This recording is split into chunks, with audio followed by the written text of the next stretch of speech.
Hello everyone, I'm John Evans. Welcome to another episode of One-on-One. This week we're talking to Marti Peterson. She spent 32 years working for the CIA. She was a spy, plain and simple. Now Marti sure doesn't look like a spy, but that's probably why she was so good at it. She was the first female CIA operative in Moscow during the height of the Cold War in the 1970s. Her work is right out of a James Bond book, with the mini cameras and the microfilm, and yes, even poison pens. Marti did dead drops. She took covert pictures, all part of her job to gather secret intelligence information from the Russians. She did it well, until the night she was ambushed and taken to a Russian prison. Marti survived, and years later, she had to tell her teenage children that Mom was a spy for the CIA. In the book, you described telling your children that Mom was a spy. Right. Did you describe it well enough, do you think? I imagine there had to be some fascination in their eyes and a look in their eyes that's even tougher to describe in the written word. Yes, I think they understood on the top of it, but not really looking at me and what I had been doing. As far as a mom, in my home, I was doing normal things, laundry and all that, and I went to work every day. But when I traveled, their dad filled in, and it was, I think, pretty seamless. So they were quite shocked, I think, that what I told them wasn't quite true. And of course, mother's lying is not a good thing. No. But it's still, to me, you felt like you had to before too long. Yes, there's a point with covert people in CIA. We have this discussion among us about how to do this and when to do it. Right. If you wait too long, then they think you're lying about everything. And then if you tell them too early, they don't treasure the secret and they tell too many people. Gotcha. So there was also a Discovery show on, and my son was addicted to Discovery, and I knew he was going to see it. And it had my face, even though it was a 30-year-old face rather than a 40-year-old, 50-year-old face. Right. I knew he would know who it was. Put two and two together that time. Mom was, any regrets of waiting until you told them, or should you have waited longer, or was it at the right time, do you think? It was absolutely the right time to tell them. They were both getting involved in school. We'd been overseas, and it was the right time. Yeah, I think it settled down after a while. They asked each other questions. They asked their dad questions, and they talked to me some, but they really weren't sure what it meant. And I'm going to get away from the family side here in a second, but as they grew older, did you have to, at any point in time, say, I just can't talk about that? When they asked you questions? And they didn't really ask me specific ops questions because they didn't know enough. And I wouldn't have, it wasn't a big deal. I never made anything secret in our home. Okay, that's good. Now you grew up in Connecticut. Right. What kind of a young lady were you growing up? Were you an adventurous young lady? I guess I was. I had a wonderful set of friends, and I loved parties, and I loved my friends, and we did wonderful things in our hometown. We went to basketball games and football games, and my family was very central to my life. My mother knew if it wasn't, I'd probably get in more trouble. What did your parents do? My father worked as an executive in New York City, and my mom was stay-at-home. There you go. Who was devoted to volunteer work. Yeah. So you had a good, normal, average upbringing. Normal, average. And you went to Drew University. Right. And that's where you met your husband, John. That's right. Talk to me about your college. What did you want to do? What were your goals? What were your dreams before you met John? When I went to college, I really wanted to be a teacher. I really enjoyed teaching, and so that was my goal. And for, 1963, that was pretty typical of females wanting to be teachers or nurses, that kind of thing. And so I went to Drew. It was a liberal arts. There was no real one major I was focused on. And it was time to grow up. And that was, of course, I think, why my parents sent me to college. Yeah, but you didn't want to go too far from home, and that wasn't too far from home. No, it was about an hour and a half from home. And even when I went home at Thanksgiving, Mother said, it was so close, you only came home at Thanksgiving. Yeah, So, you couldn't get home too often, I guess. no, I couldn't. No, Yeah. never went home. And when did you meet John? How was that first meeting, if you can recollect that for me? Oh, I do. We went to camp our first week as freshmen, and he and I met at camp.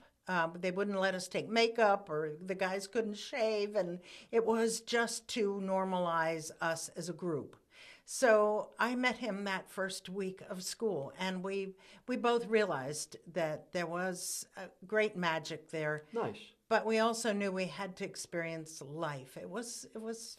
He was a very warm and loving and interesting person. And he was, if I'm not mistaken, he was looking into journalism as a career, correct? Not at the time. Okay. He was really a physics major in college, which was very difficult for him, but that was what he thought he needed to do to succeed in a career.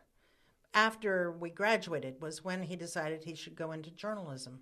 And how did he go about getting involved with the CIA and went overseas? Tell me that story. He went to Vietnam during the Vietnam War, and he was a Green Beret in an A team in Khartoum. And they went out and did a very, SOG was the name of it, and they did very secret things, small teams with the Montagnards. And in doing that, he met CIA people who enticed him when he came back from Vietnam alive to come and apply to CIA. CIA then hired him as a paramilitary officer. Now, in your book, The Widow's Spy, it seems as if a husband or a wife gets involved in the CIA, the other half also gets involved. Or was that just the way it was back then? No, it's still that way. It The is? wives and husbands of wives who are employees always are offered employment in the station overseas, because it's a kind of a family affair, and it's easy to hire the mate because they're kind of in the game and that they won't spill the beans. Right. And what was John's responsibility when you first went over to Laos?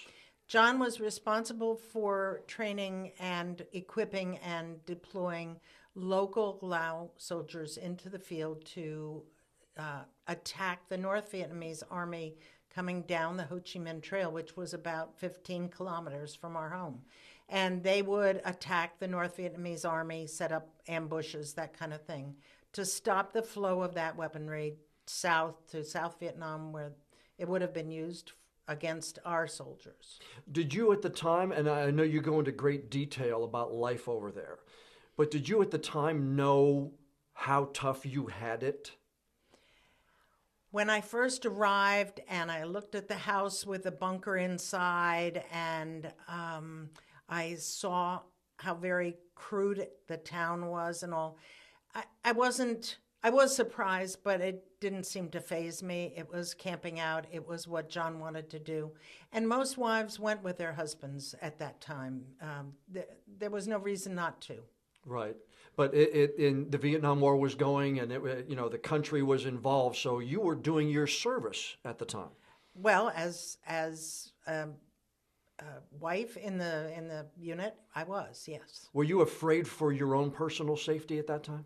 No, we were never attacked while we were there. Prior to our arrival, they'd had mortar attacks at the airport, and but no, I didn't think about it. I at one point saw a helicopter that had taken off and returned, and a round had gone through the helicopter and killed some people, and I knew those people, and that was kind of a wake-up call. We weren't Pollyannas, but we decided this was our mission. John's friend died not long before he did, correct? That's right. 3 weeks before Ray died, but it was way up north, where there was a different kind of war going on. But he died. Was that any kind of thought process in your mind that this had hit closer to home than maybe before. And was there any talk between you and John that you should leave after that had happened? No, I never suggested we should leave, but I must say he wasn't at home when that happened. And when he came home a week later, I had some stern words for him about, this is not where we should be. Right. But he assured me that the danger was managed, and that Americans didn't die in Laos, not in the same way, because they were advisors. They weren't on the field. They weren't engaged in shooting, so I trusted him. I took his confidence and trusted him. October 19th, 1972. Right. Take me back to that day. I know it's probably difficult still. Yeah, it never leaves your mind. The emotions, the smell, the people. I went home from work. I took a van home, and I was sitting in my living room reading, and I heard the crunch of the tires on the gravel in our driveway, so I thought John was home. And it was about 6 o'clock, and then appeared at the door our chief. And I thought, why didn't John tell me he invited him for dinner? Yeah. It was just as naive as you can imagine. I went to the door, and he looked at me, and he said, "Oh, Marty." And I knew right away that something had happened. And he came in and told me that John's helicopter had been shot down. And then the house was filled with people, and they were all looking at me. And John, I remember thinking how awful it must be to look at me, to know how sad I must feel. I was just numb at the point. Yeah, you talk in the book about not remembering much for, a week or 10 days or so? Right. You go into a place which saves you from a lot of pain. Right. It's just, you're numb. Yeah. And as that came out, the whole process began. Even at that time, your thought process wasn't going toward going to work for the CIA at that point in time. Certainly you were not. just trying to recover and take the next steps in your own life. Right, and they were baby steps at that point, getting myself packed up and home, and then a funeral, and then my husband's family and their pain, and the funeral, and then going home. And even when I got home to Florida with my parents, I sat by the pool many days and just sat. I don't remember what I could even think about. A way forward was not there yet. Yeah. Did that change your perspective of what the United States was doing in that part of the world after a loss like that? It doesn't. It's too personal. You're in a microcosm of your own being. You don't think about the world and what the U.S. is doing, and it was the height, too, of the Vietnam protests in 1972. And there was a presidential election, and it just all passed me by. I just couldn't be there. When did you start taking the first steps toward not just recovering, but wanting to work? And then how did the whole CIA thing come into play? You outlined it in the book, but for our listeners. When I was called by CIA to come north to sign legal papers about John's death and his insurance and all that, I stayed with very good friends of mine in Rockville, Maryland, Gerald and Tom. And Gerald was a good cook, and Tom would buy the wine, and they had a brand new baby. So we'd sit at the dining room table and drink too much gallows wine in gallons, I think. But Tom, along the way, said, "Marty, why don't you consider working for CIA? You have a master's degree, you speak languages, you've been overseas, you have the qualifications that anyone else would have." So he planted the seed, and eventually I applied. But, of course, not without some bumps. They wanted me to be a secretary and an admin assistant. And that wasn't what I had in mind. I wanted, I guess, to take up where John had left off. How hard was it to break down that glass ceiling? Oh, I don't think I did at that point. But you started chipping away. Chipping away. Well, I think they realized that because of the experience I had just had, and I was surviving, and I was coherent, and I had a feeling of this is what I want to do, I found a mentor within the CIA who helped me get the right interviews. And that often is the case. But of course, they also put me through psychological, tests and that kind of thing to make sure I was balanced. And when you got the opportunity? Yeah, that was very special. I started work for CIA on July 3rd, John's birthday, which was just kind of magical, kind of out of nowhere in 1973. And I must say, I told no one in this group that I started with. It was a career trainee class. And I told no one my background other than I'd been overseas. I didn't want them to think that I'd gotten in because I was a poor widow. Right. And you didn't think that anything had been done specially for right. Marti Peterson. I wanted it to be on my own merit. So I guess in my mind, I was beginning to push. Yeah. And then you started and you started going through some training. Oh, yes. And it wasn't just training on the CIA ins and outs. I mean, there was martial arts training, there was language training. I guess you were almost kind of going to school more than working, weren't you? Absolutely. We didn't do martial arts, though. I did that on my own. Oh, okay. I did that when I was taking Russian language down the road. But yes, all the training was very different. It was on the street. It was learning how to do surveillance. It was learning how to take covert pictures on the street and meet agents and all kinds of things that are in spy books. That's what we do. Okay, so you're at this point in time, you're, how old were you then? I was 28. 28 then. Young lady, obviously widowed, but did you know that any of this stuff existed before somebody told you, here's how to do a drop, here's how to take a picture with a camera and a tie? I mean, you had to be just in awe along with training. It was a shock because John had never told me anything about what he did in training. And so, but I was I'm open to most everything, and I just kind of go along and learn as I can. And maybe shock is too big a word. Okay. Just kind of opening my eyes to see what this world was like. To me, the federal government, until I got to Laos, was the post office and the IRS. There was no State Department or CIA. I had no awareness of this bigger world. And what CIA operatives did. Absolutely not. No, I didn't have a clue.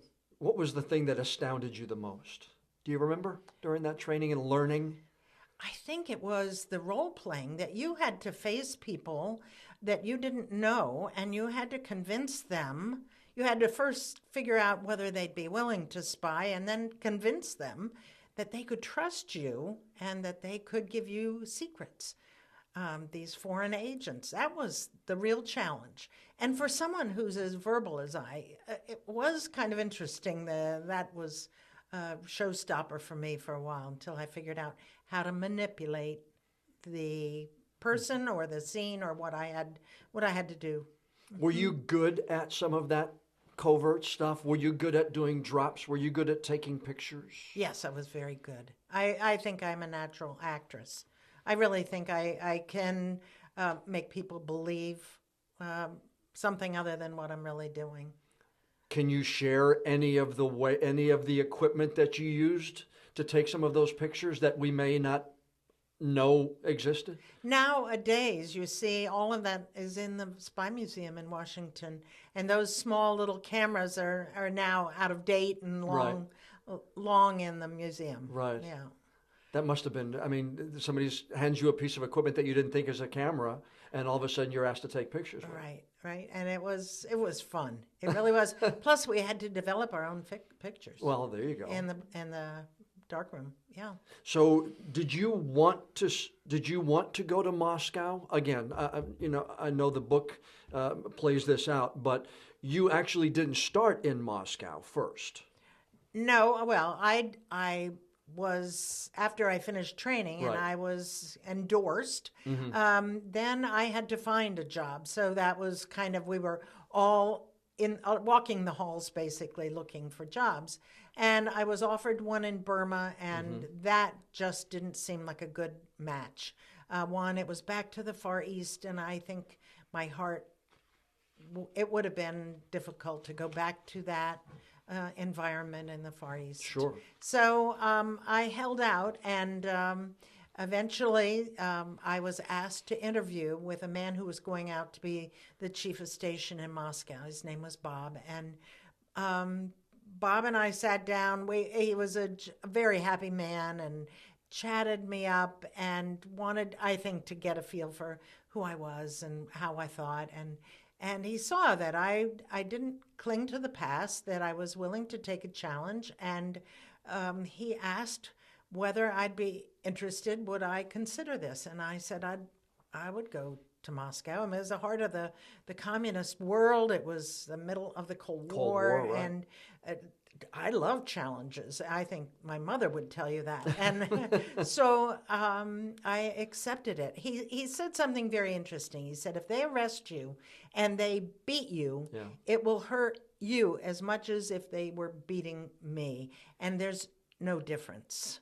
So I think he neutralized the aspect of the fact that I was a woman and that I had to be protected in some way, or that things would be different. Did you understand the historical significance of it at the time it was happening, or only later did you understand that? No, I never really thought of this historical fact that I would be the first woman there as an operations officer. I was just another case officer going to Moscow to put down dead drops and do those kind of things that we all had to do.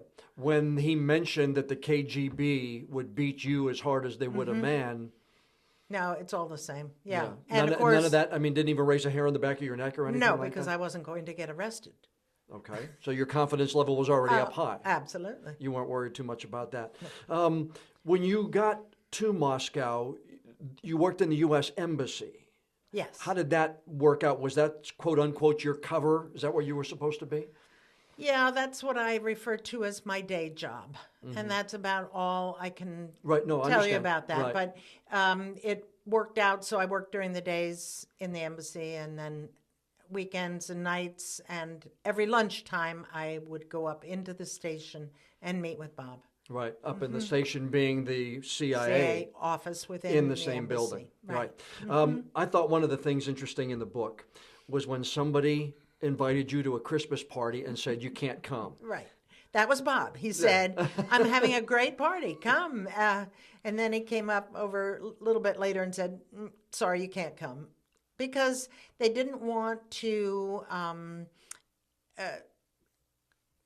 what's the word? They didn't want to... compromise your situation? Yes, right.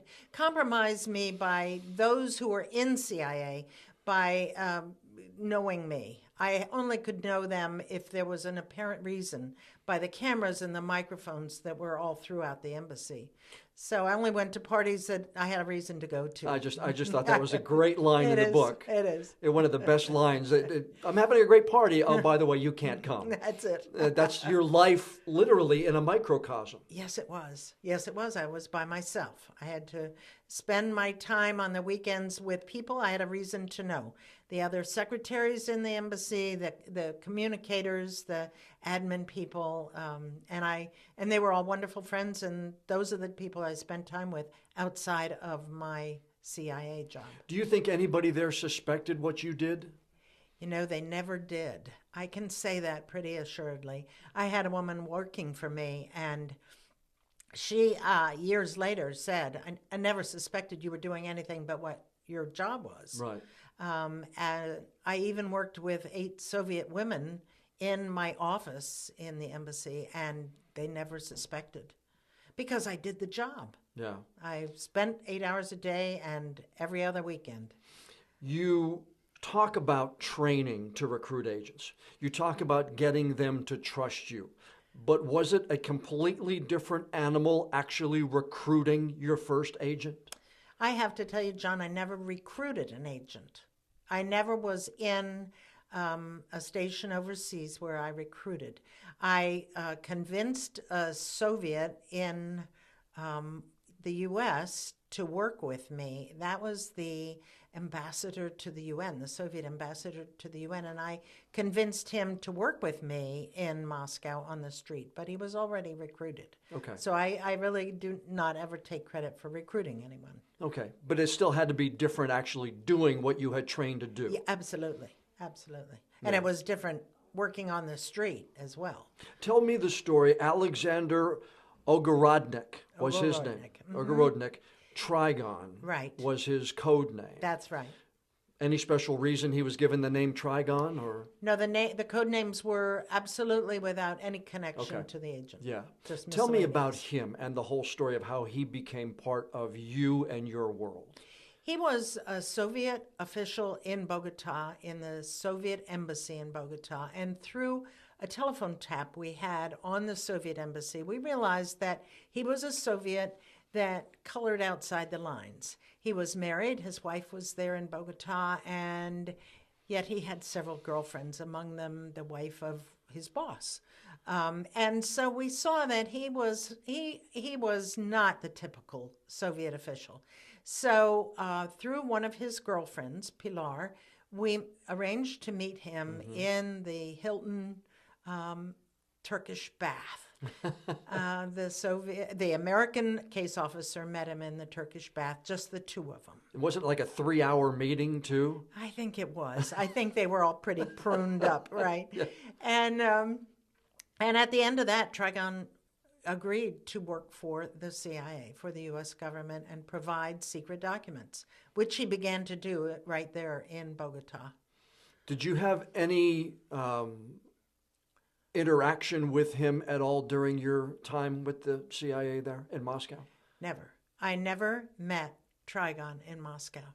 I knew his story from before, and then I knew him from our exchanging packages in the woods, but we never met face to face. Never met face to face. Never did. But you felt like you had to know the man. I absolutely did. Yeah, his being there, my being there at the same time or almost the same time, it was a mutual thing. I think he would have said he knew me too.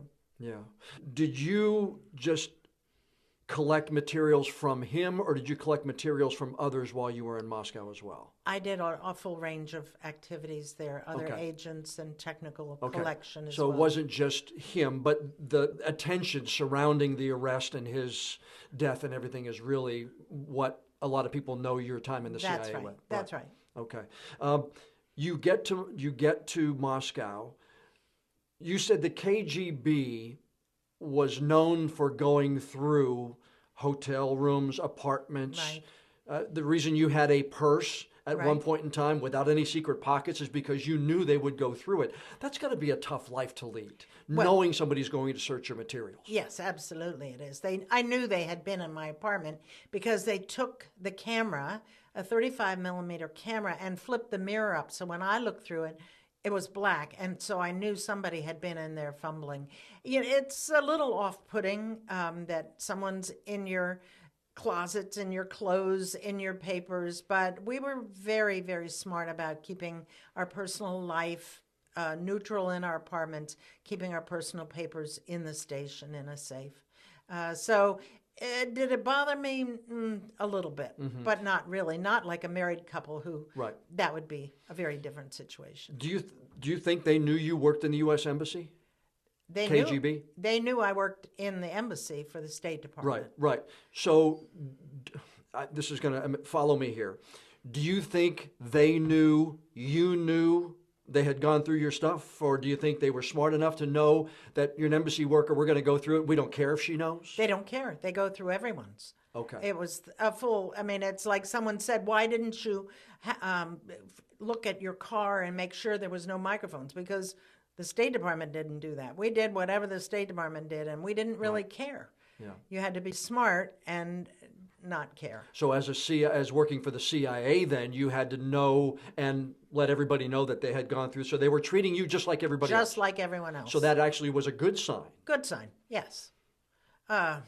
Well, it was a normal sign. Right. Yeah. Okay. Normal is a better and then one. you wanted to look as bland and innocuous as possible. Right. 45 days without hot water Oh, in that Moscow? was brutal. That was brutal in the summer. And it was like today is here. It was 50s and 60s in the summer, and they clean the pipes. It's central heating, and they use the same pipes and they clean them. Yes, 45 days. And you describe in the book taking pots of water back and forth, trying to Right. take a warm bath. And it was one of those very deep tubs where, it took a lot of hot water, and I looked like a bird in there taking a bath. I did. How did you learn how to spot a fake brick in a pile? Yes. Or a fake log in the woods? Right. How do you do that? Well, the instructions to the agent are always very specific to the actual tree or post or where it was going to be. And we didn't actually use a brick in a pile of bricks, but we put the object, which was a log for the most part, in next to a specific lamppost, and the lampposts all had numbers. So the agent knew that was the right lamppost. Mm-hmm. And then when he would pick up my package, which was this log that looked like it'd fallen off a tree, he would put there a piece of trash, an old glove that was oily or crinkled, or a crushed can. And he would wrap his materials in prophylactic to keep, and tie a knot in the top to keep the materials, his cassettes containing his film, inside the prophylactic. So if you can describe, if Trigon has a piece of material, a piece of intelligence for you, he would drop it somewhere, you would go to get it, you would tell him where to drop it. How would if you can tell me, how would a mission be start to finish? Trigon had received from us in his first drop in Moscow a calendar of drops. And within that calendar, there was also sketches of the drops, places, and they each had a code name. So we could say to him, Les, which means woods in Russian, or Setun, or park plots, and he would know from that sketch where the place was. So I would go out at 6:37 at night from my home. I'd go home and change my clothes after work. I would drive for 2.5 hours. I'd park my car. I'd get into the subway. I'd go down in the subway. I'd ride several stops, all the time looking and listening for surveillance. And then I would go into the woods. I'd walk there and put down my package. I'd leave that woods for an hour and then come back an hour later, and most of the time he would have picked up my log and left this dead drop there in the same place. That's how it worked. And then you would take it back to my apartment that night, and then the next morning into the station. They would uncover, take the film out of the camera, do whatever it was, and uncover literally what he had, smuggled out. Right, exactly. He provided all on miniature camera. It was concealed in a fountain pen, and there was a miniature camera in there with little tiny cassettes, and they were all film. They were like 2 centimeters wide, and we didn't develop in Moscow because nobody wanted to take the chance of ruining film. So they were all sent back to Washington and were developed. Now, your first drop, apparently there was an issue with the first time you tried to do a drop, correct? Yes, there was. And so did that shake your confidence at all? Oh, it shook me, but not my confidence. I just couldn't figure out what had happened. And that was when? That was in the winter. It was in a snowbank, wasn't it? In a snowbank, and there was a lamp pole in the snowbank, and the wind had whipped us a hole kind of around it. So when I put the camera down in there in a cigarette pack, it slid down the side. And when I came back 2 hours later, it was still there. So I had to recover it. There were some in our group, in our station, that thought maybe he was watching, and maybe he saw a woman and thought that was odd. Right. Maybe he wasn't expecting a woman. So then in our next package to him, we said, It doesn't matter how it's delivered, by tossing it out a car window or by anyone, male or female. So we may have, been smarter and told him that first thing. You had learned in your training how to do car tosses? Right?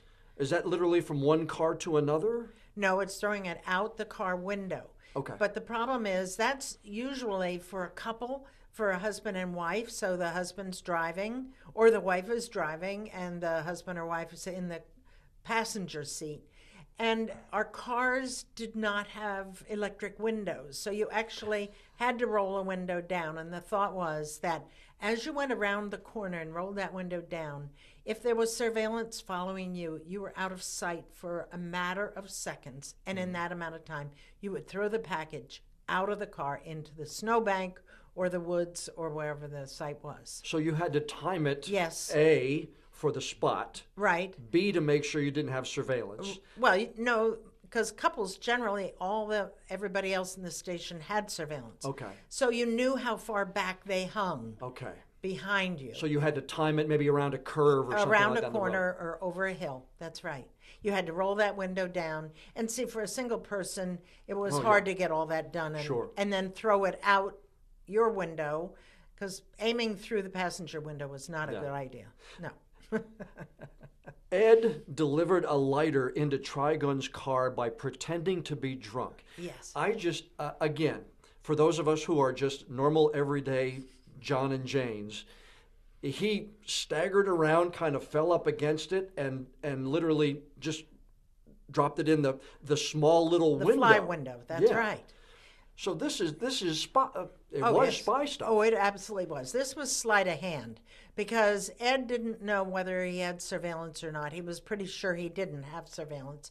And he went down on the street where the car was parked. Now, this is if Trigon parked at the first of every month or first of the month, right? Normally. Right. And so we knew to put this package in this car if he left the window open. And the window was open, and Ed was a little jovial, round man. And so as he looked at it, he said the lights were on like it was on the middle of a stage. And he said, the only thing I could think of was to bounce across that car like I was drunk. And he said, I slipped that lighter right through that fly window. And he said, my heart fell with it. I could hear it thump. Yeah, Yes. that's a fascinating part in Yes. your book. He heard it hit the bottom of the floor of the car. Yeah. And knew that he was successful. Yes, he did. And then he had to kind of reel away and get out of there. And still pretend that he's drunk. Right. Now, was Neil your, as James Bond had Q? Yes. Neil was kind of like your Q. Yes, he was, absolutely. And he was a genius as far as technical things were. He packed the packages, he unpacked the packages, and he did every nature of things. He was amazing. Hollowed out rocks and materials inside of hollowed out rocks. Right, and the lid screwed on the top, and then dirt and grime put all over it to make it look just like a rock. 8 crinkled up packages of empty packages of cigarettes. Right. He would make look like one with materials for your agent inside, including a camera that we didn't know. We weren't sure whether it would survive the fall out of the again, car. that's just fascinating to me. It was. Yeah. And Neil is the name you used. I'm not going to say whether it was his real name or not. Right. But this is a man who went to work every day and did and people probably didn't know who he was. No, they thought he was a security officer or something like that. He had a wife and 2 kids in school. And I mean, we all live very normal lives to anyone looking outside. Mm-hmm. He was kind of like the Q of he was Q. that branch. He was. And he did radio stuff. He did intercept stuff. He did all kinds of things. He was amazing. Take me to July 15th. I know normally when you went out, you said you would drive around, make sure you didn't have surveillance, you would take the subway, and you had spotted 3 men earlier in that trip, if I remember correctly from the book. Right. And then you saw them later, and that's how the whole thing kind of unfolded, right? Right. I had gone to put this rock, it was a piece of asphalt, up on the top of a railroad bridge inside a pillar. There were 4 pillars on this bridge. So I had the package in my purse. I came out to the river. This railroad bridge went over the Moscow River, and I was a little early, so I turned away and walked away from the bridge along the sidewalk. And then when I turned around, that's when I saw these three men. They were walking towards me on the other side of the road, but this road is like 8 or 10 lanes wide. And they had bright white shirts on, but they walked into the cemetery there, Novodevichy Cemetery, which is a very famous cemetery. It's where Khrushchev is buried. Right. So not unusual for people to be out and walking like that. So I kind of chalked them off, and I went then and walked up the stairs to the top of the bridge, inside the pillar, put the package down, went out on the middle of the bridge, looked around, nobody around, returned back down the same set of stairs, and as I got to the bottom, here these three men came, and the middle fellow was saying, "Fan out, don't let her run." Yeah. Of course, I said that in Russian. Sure. And of course, that's when they grabbed me, and that's when the big van showed up from under the bridge. And that's when the famous picture was taken, Oh, yes. and that was seen literally around the world and is Yes. in museums to this day. Yes, it is, Yes. and I'm still alive. Yes, you are. Fear at that point in time. I heard you describe that once as more anger than Oh, I fear. was red hot angry. In fact, I did kick a couple of them, and one of them showed me a big bruise on his shin, and another one later said in a TV special that one of them had been hospitalized and couldn't have sex because I had kicked him. Well, I don't remember being that violent, but I was so angry. I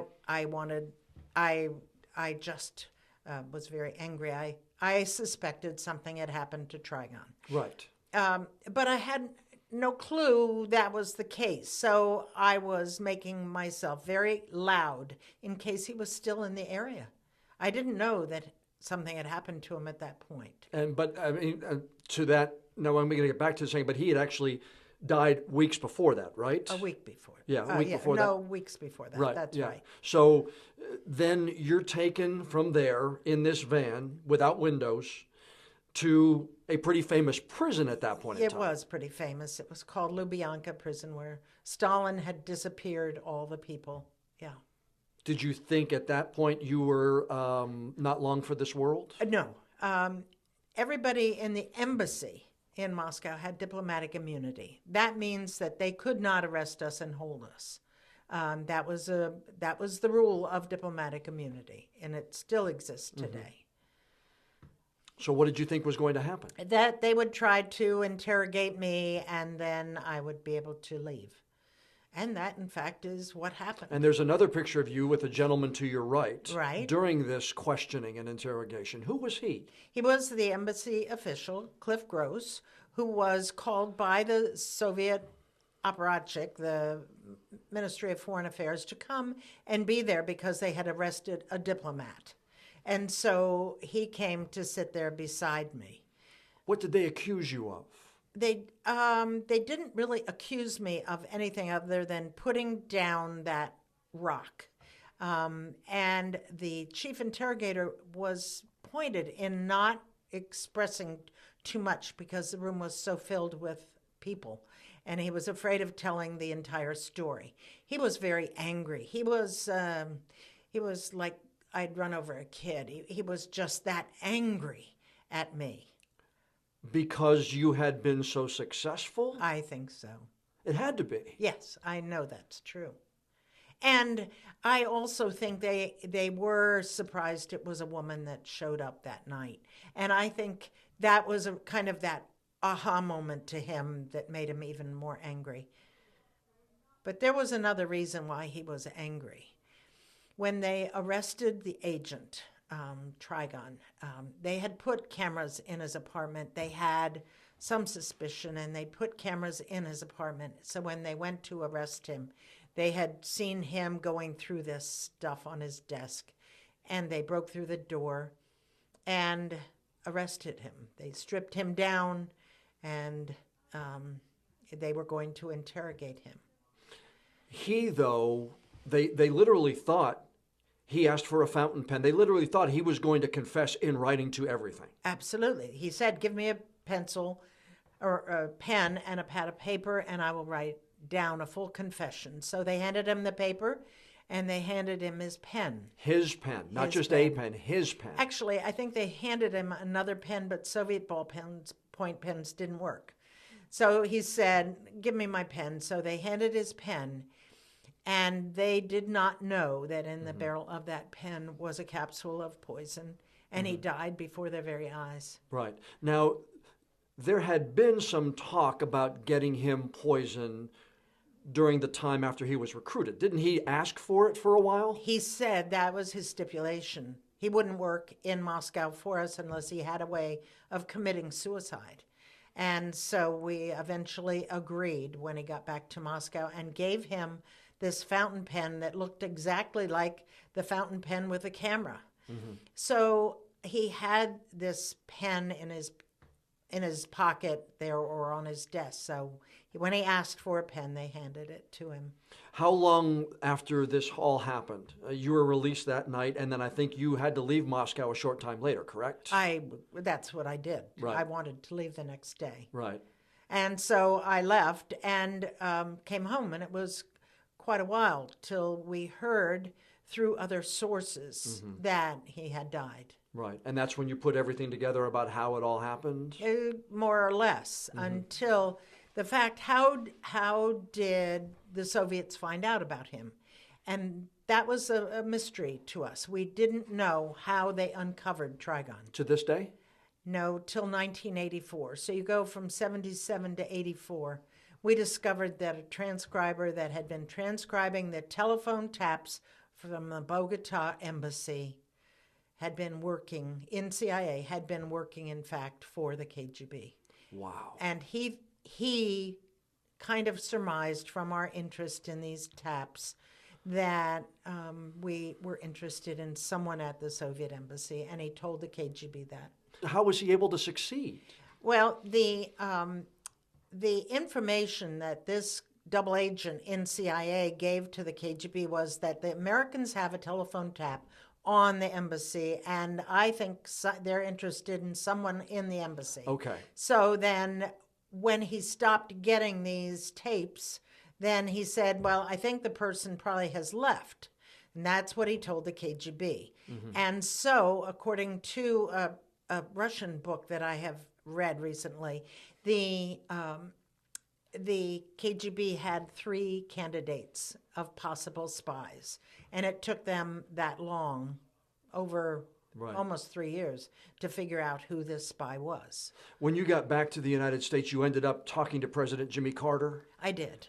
You were supposed to be in there 7 minutes. How long were you in there? Oh, I'm sure probably 30 minutes, 25, 30 minutes. What was that experience like? Because you literally recounted a lot of what had happened. Right. Like someone said, you meet the KGB on Friday, you meet the Director of Central Intelligence on Monday, and then are in the White House in the Oval Office on Tuesday.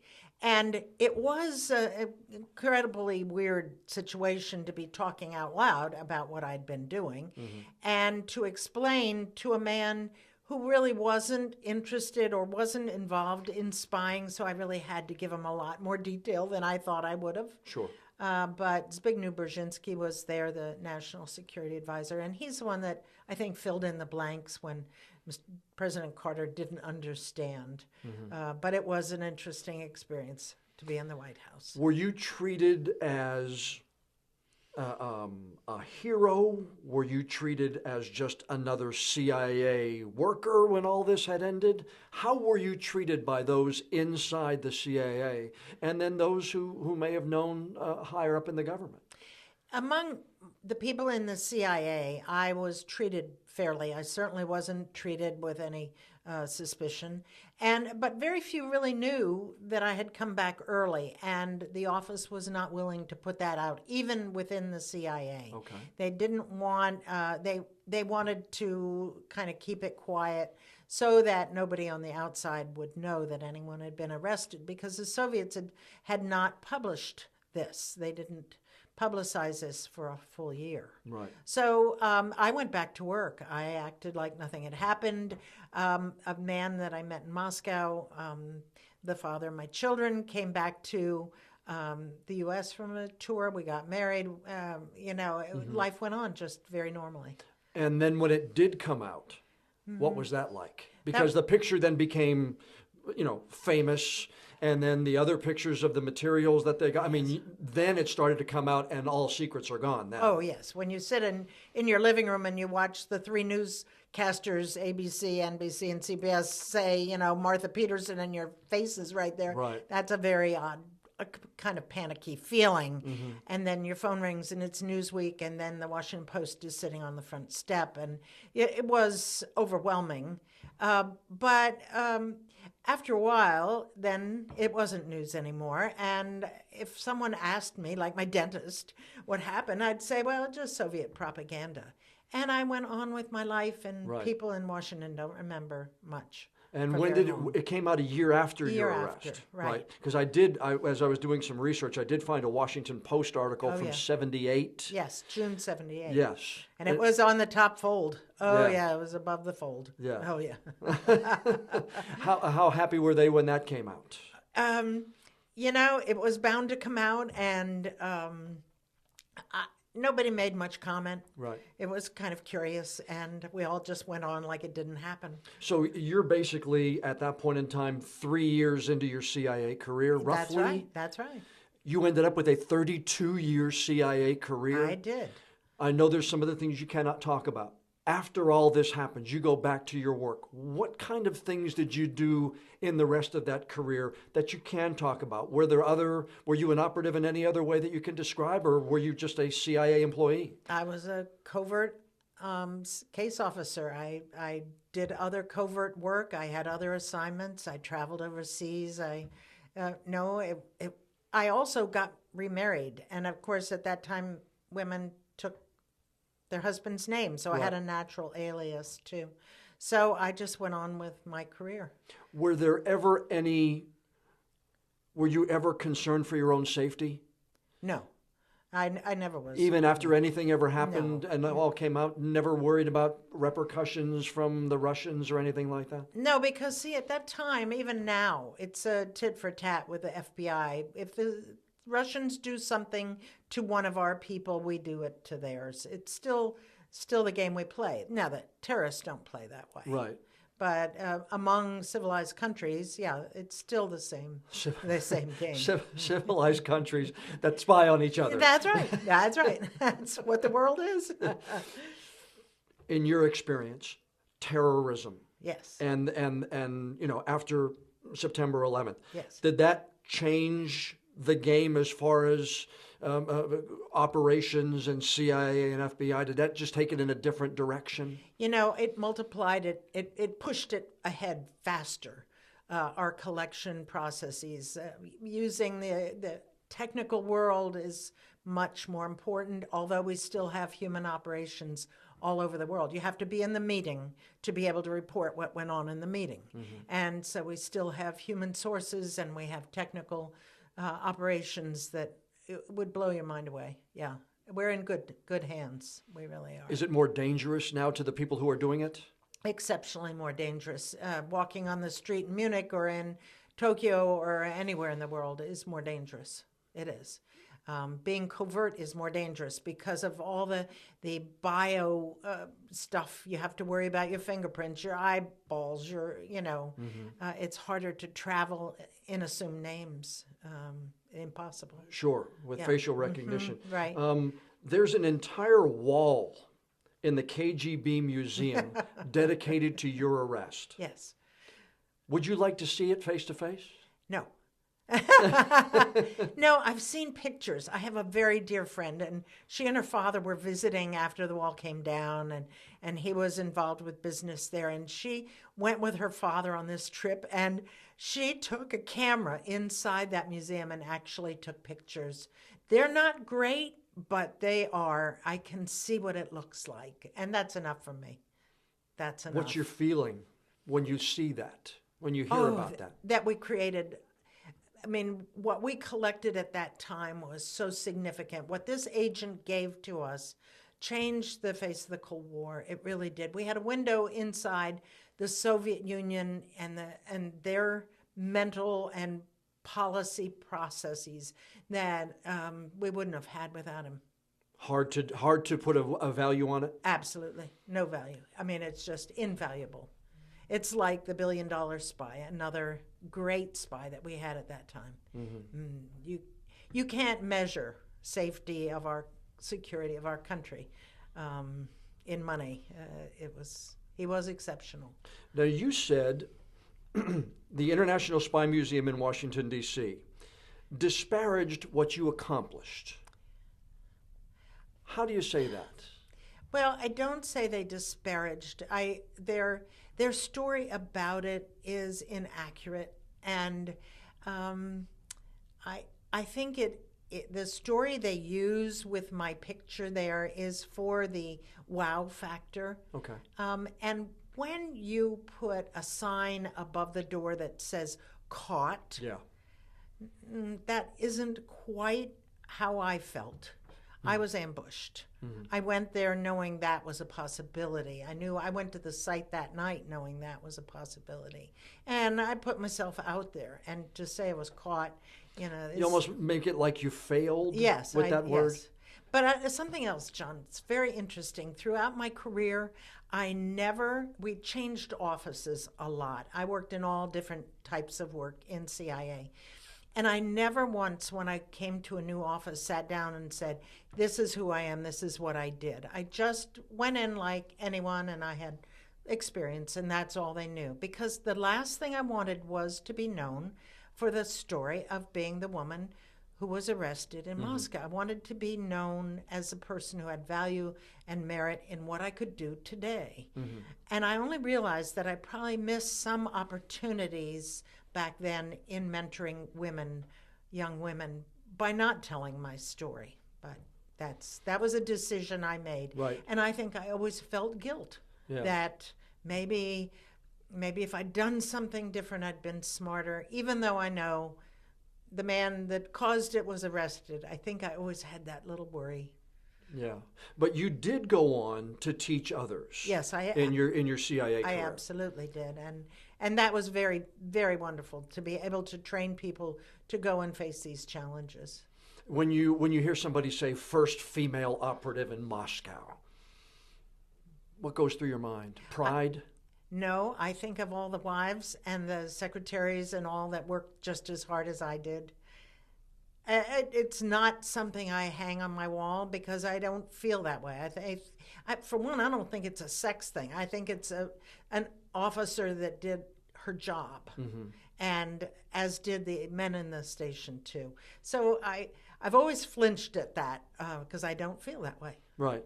I'm not being. No, I understand. It's not a humility thing. No, I think for you, as you're doing it, we just have to have that mindset. I did. Yeah, I did. Okay, this is going to sound like a strange question. Is there a film, TV show, anything that paints what it was like as a CIA operative, of doing the drops, of collecting the information? What may come close or closest in your mind that you may have seen since then? Well, I think the Americans do a very good job, that show. I don't think any of the mock-ups of me on the street have ever really been there, although the CNN special did very well. And, I have to tell you, this is a man I met recently here in Wilmington, who he and I knew each other years ago, and he also had been in Moscow. And we sat in the coffee shop in the grocery store here, and I hadn't seen him for years. And he and I sat there, and I said, we're some of the few people, Bill, that have ever done this, have ever walked that path, and it's very hard to translate that. I think the book itself did pretty well in the smells and the feels, But that heartbeat is unique to being in a situation like that. Well, I mean, those of us who are in TV news, we can talk to other TV newscasters. Right. Those who are in attorneys can talk to other attorneys. It's not like you can you can put out an ad and say, "Hey, I'd like to talk to another spy, please." Right. You can't do that. And there were only maybe 12, 15 of us that ever did it in that period of time in Moscow over those years. It's a very unique situation. Yeah, there's only been 43 United States presidents. Your club may be even smaller. I think so. I think it is, yeah. Mm-hmm. When you look back at it, was writing the book some kind of catharsis for you, do you think? It absolutely was. It was my conversation with John and reminiscing our life together, and then reliving the pieces of Moscow, put it into a perspective. And it also put a face on CIA, which I think is essential in these days when everything's so negative and awful. I think people need to know that normal people, moms and dads and people, put their life out there and do this work gladly and with great excitement.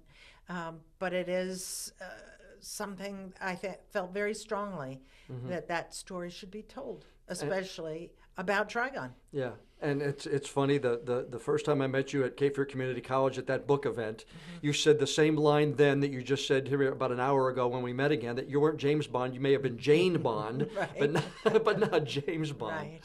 You know, there's one other story that has come out. Trigon had a daughter by this woman who was there with him in Bogota, and Dewey and I recently met her.